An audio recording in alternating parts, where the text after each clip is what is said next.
নমস্কার বন্ধুরা, আমার চ্যানেলে সবাইকে সুস্বাগতম। আমার চ্যানেল যারা দেখছেন, লাইক করছেন, শেয়ার করছেন, সাবস্ক্রাইব করছেন, সবার কাছে অসংখ্য ধন্যবাদ। আজকে আমি একটা বেগুনের রেসিপি নিয়ে চলে এসেছি। আমি আজকে বানাবো বেগুন মাখা।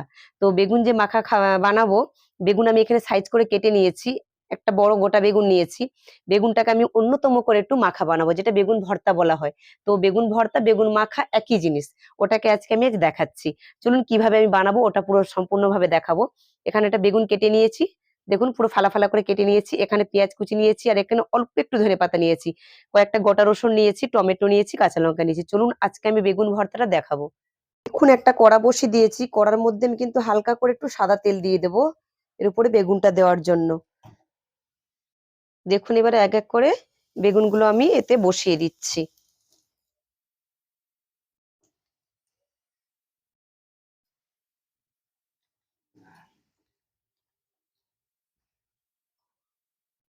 মাঝখানে মাঝখানে কাঁচা লঙ্কাগুলো দিয়ে দিলাম।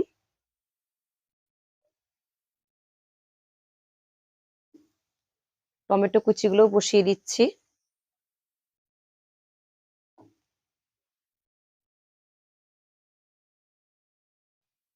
রসুনের কোয়াগুলো দেখুন দিয়ে দিলাম।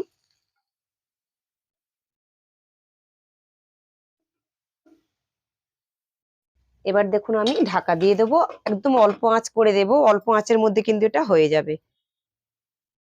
দেখুন এবার ঢাকাটা খুলে আমি দেখে নেব, অল্প আঁচের মধ্যে যেহেতু করেছি এটা এটা হয়ে গেছে। এটা এবার আমি নামিয়ে নেব। দেখুন এগুলো এবার ঠান্ডা হয়ে গেছে। এগুলো আমি এখন প্লেটের মধ্যে নিয়ে নিচ্ছি, নিয়ে বেগুনের ছালগুলো তুলে দেবো। দেখুন বেগুনগুলো খুব সুন্দর একদম সেদ্ধ হয়ে গেছে। এগুলো এখন আমি ঢেলে দিচ্ছি।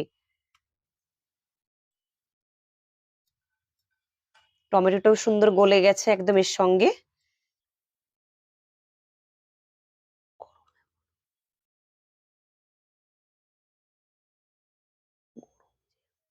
দেখুন এবার আমি বেগুনের ছালগুলো কিন্তু হালকা করে তুলে নিচ্ছি ওপর থেকে। বেগুনের ছালগুলো এইভাবে সবগুলো বেগুনের কিন্তু ছালগুলোকে তুলে নেওয়া হবে। দেখুন বেগুনের ছালটা তুলে নিচ্ছি। এবার দেখুন এই পরিমাণ মতো লবণ দিয়ে দিচ্ছি। লঙ্কাটার মধ্যে আমি কিন্তু লবণটা দিয়ে দিলাম। আর ঝালটা অনেকটাই দিয়েছি, যে যেরকম ঝাল খাবে আপনারা সেইভাবে ঝালটা দিতে পারেন। তো আমি এখন কাঁচা লঙ্কাটাকে ভালো করে হাতে করে ডলে নিচ্ছি। দেখুন লঙ্কাটা কিন্তু সুন্দর একদম বেগুনের সঙ্গে ভাজা হয়ে গেছে। আর পাশে রসুনগুলো দেখতে পাচ্ছি, রসুনগুলো কিন্তু সেদ্ধ হয়ে গেছে সুন্দরভাবে। সবগুলোই কিন্তু এখন হাতে করে ভালো করে মাখিয়ে নিচ্ছি। আচ্ছা, এর সঙ্গে আমি টমেটোগুলো যে দিয়েছিলাম, টমেটোগুলো কিন্তু ভালো সেদ্ধ হয়ে গেছে। এবার দেখুন আমি কাঁচা পেঁয়াজগুলো কিন্তু কেটে রাখা কাঁচা পেঁয়াজগুলো আমি দিয়ে দেব। এই দেখুন কাঁচা পেঁয়াজগুলো আমি এর সঙ্গে দিয়ে দিচ্ছি। দেখুন ভালো করে এটা এবার কিন্তু মাখিয়ে নিচ্ছি। এটা কিন্তু গরম ভাতের সঙ্গে খুবই ভালো লাগবে। অবশ্যই কিন্তু গরম ভাতের সঙ্গে খেয়ে দেখবেন। আর যারা রুটি খেতে পছন্দ করে রুটির সঙ্গেও খাওয়া যাবে, পরোটার সঙ্গেও খাওয়া যাবে।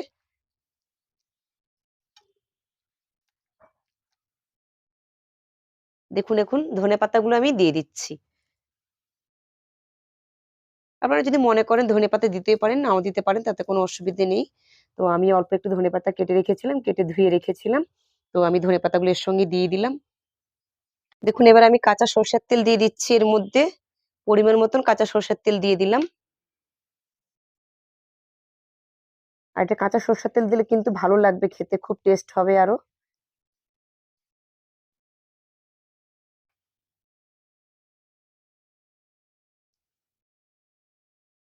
দেখুন এটা হয়ে গেছে, মাখানো হয়ে গেছে।